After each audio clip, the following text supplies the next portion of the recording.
You know, tolerance is a good thing.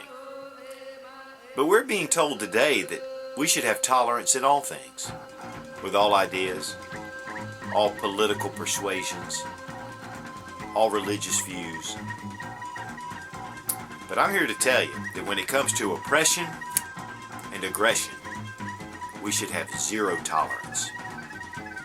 We're going to look today at zero tolerance knives, the Model 350.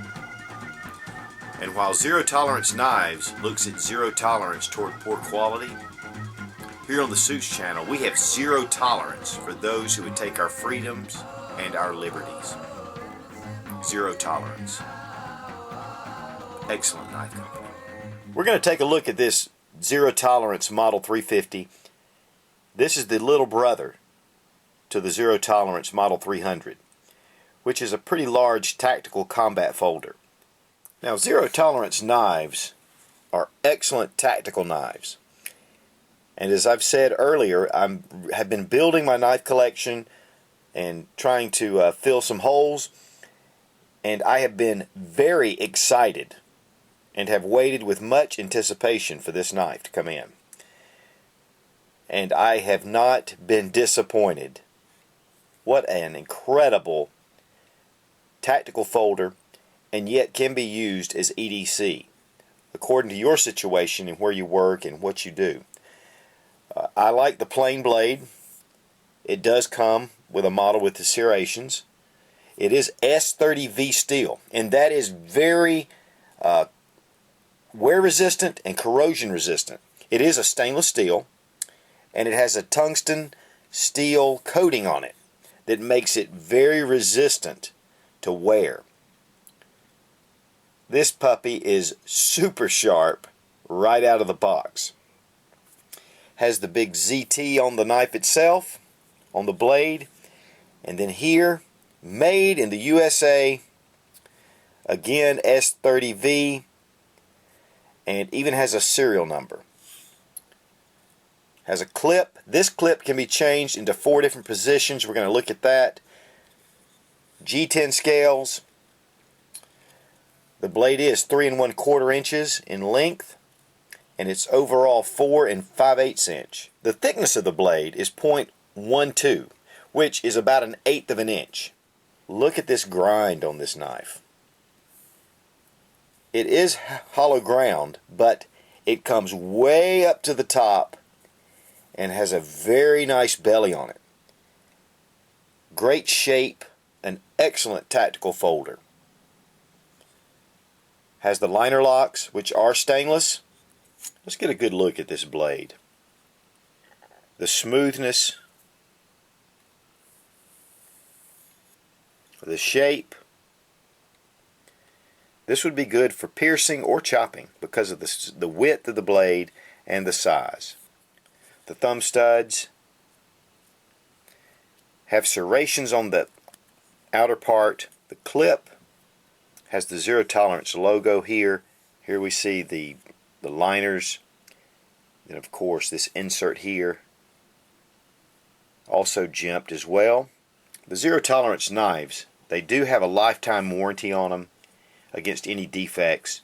Now, one of the things that I'm really becoming super partial to is the Speedsafe opening.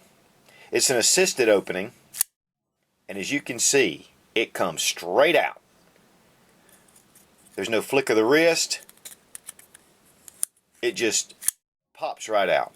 It does have a thumb stud that's you can grab a hold of, and then it forward assist as well. There's a torsion bar inside that causes this. This is not a switchblade. It's not an automatic.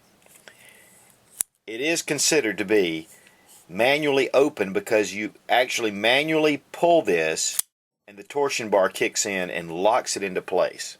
Now, another thing about the Speedsafe which makes this safe is that when you're bringing the knife down, it has to overcome the torsion bar to close. And also, if it ever pops open, it has to hit that torsion bar before it pops out. And it actually holds it into place into the grip, so it's not going to accidentally pop out in your pocket or while you're using it with it closed. I want you to look at the lockup. This knife has some serious lockup, no wobble, no movement, even from the tip of the blade. Not from here, but from the tip of the blade. This knife is strong, very strong. The G10 scales have a nice texture to them. They're not super aggressive, but it does have a nice texture. The mini torques here, where you can get into the knife if you ever have a problem. This has the quad system that you can change your clip right to left or tip up, tip down. It is fully ambidextrous. Thumb stud on both sides, and of course the Speedsafe is either way.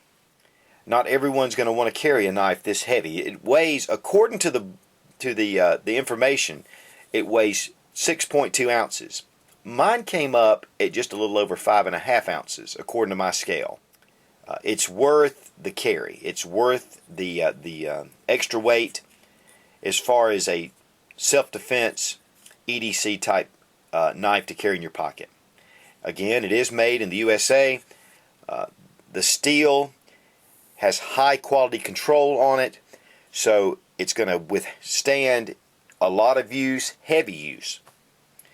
Military, law enforcement, EMT, any emergency people, and again, for everyday use. As you can see, it fits in the pocket, can be deployed very quickly, according to how you like to carry it. A lot of people like to carry it tip up, for a lot of reasons. For me personally, I like my tip down, because I've cut myself before with a knife out. Still a very quick option. Good and solid. Now a little bit about this S30V steel. It's very wear resistant, it's very corrosion resistant, and it's made for extreme hardness, but the tungsten finish that they put on this makes it a nice matte finish. So the knife is very subdued coloring, and it's just a real quality feel to it. Very ergonomic. The trough here, where you can put your index finger, you can get a really good grip on it. Just the grip feels your hand, but it's not too bulky. It's fairly thin here, and because of the steel inside, the steel liners, it gives strength to it, and the G10 can stay thin. But you can get a nice grip. Of course, you can see immediately the jimping on the top here. Now, one thing that you'll see here, there's no jimping on the spine right here, but there is a dip, and you can actually get up on that. Of course, there would be those who would say to jimp this would be a plus. There is no jimping here in the trough, but it still has a very good feel. And then with the flipper, it keeps somewhat of a guard here, so you can really bear down with different tasks. There's jimping on the rear, but that's for more of a self-defense role where you put your thumb and you turn it in the other direction.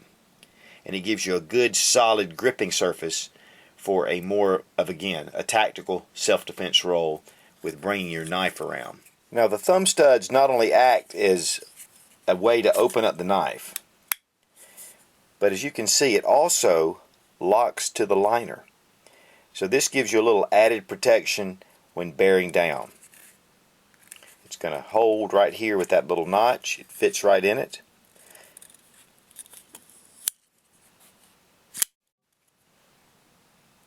One of the things I like about a knife this size is that you can, if you're wearing gloves, and if I'm doing something hard use, I have a pair of gloves on.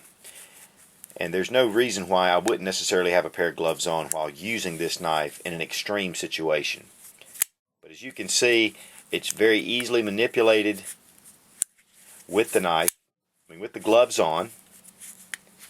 And with winter approaching, that's even more important. Having a good quality knife is extremely important, whether it's EDC, in a survival situation, or just when you need a good knife.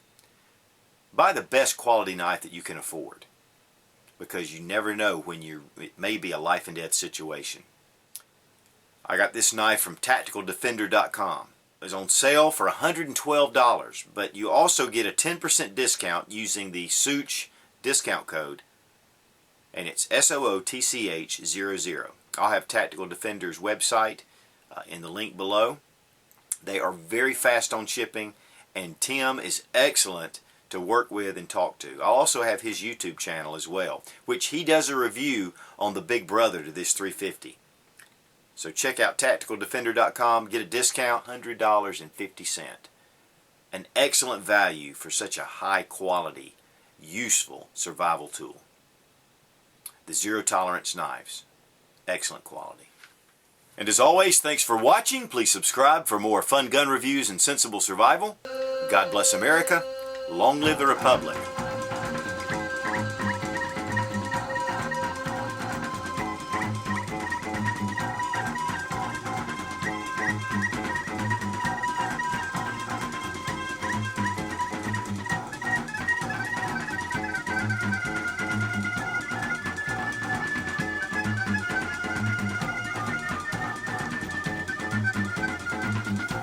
Freedom, the final frontier. Whatever you gotta do, baby, do it with something awesome like this.